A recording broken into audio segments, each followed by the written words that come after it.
জানিয়ে দাও অন্ধকার জগতের রাজাদের, এ হাওয়ার দিক এবার বদলাতে চলেছে। আজ অত্যাচারের এই শেষ রাতটাও দ্রুতই কেটে যাবে।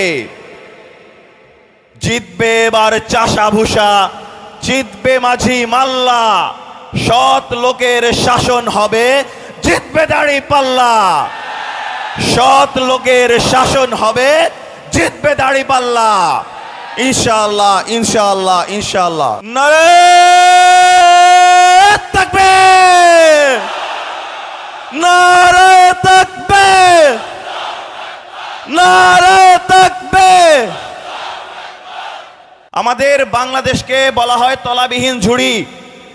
আমাদের বাংলাদেশে এখন পর্যন্ত এমন কোনো শাসক আসেনি যারা এদেশের মানুষের কথা চিন্তা করেছে।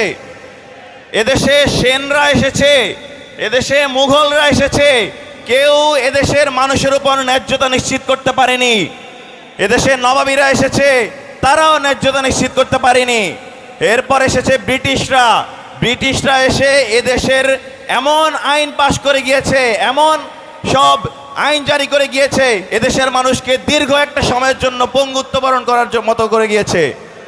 এরপরে এসেছে ইসলামের জন্য পাকিস্তান, যদি বলা হতো সেই পাকিস্তান এদেশে ব্যর্থ হয়েছে ন্যায্যতা নিশ্চিত করার ক্ষেত্রে, এদেশে মানুষের উপর জুলুম করেছে। এরপরে এসেছে বাকশাল, এরপরে সেনা শাসন এবং নানা রকম শাসন আসার পরেও এদেশের মানুষের ন্যায্যতা নিশ্চিত করতে পারেনি। তারা সব সময় নিজেদের ক্ষমতার গদির কথা চিন্তা করেছে।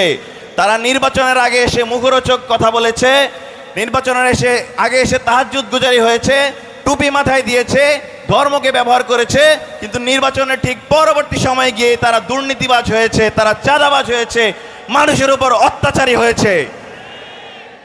আমরা এ পর্যন্ত যত রকম শাসক দেখেছি, এর মধ্যেও এমন কিছু উল্লেখযোগ্য মন্ত্রিত্ব কিংবা নেতৃত্ব ছিলেন যারা ইতিহাস গড়ে গিয়েছিলেন। আমি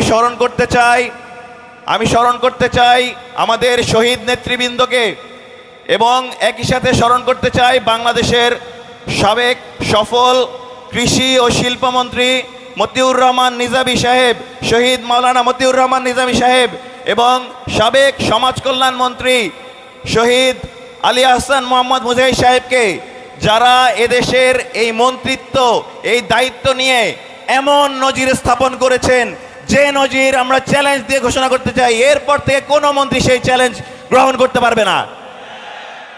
আমরা আজ যেখানে এসেছি, এই খুলনা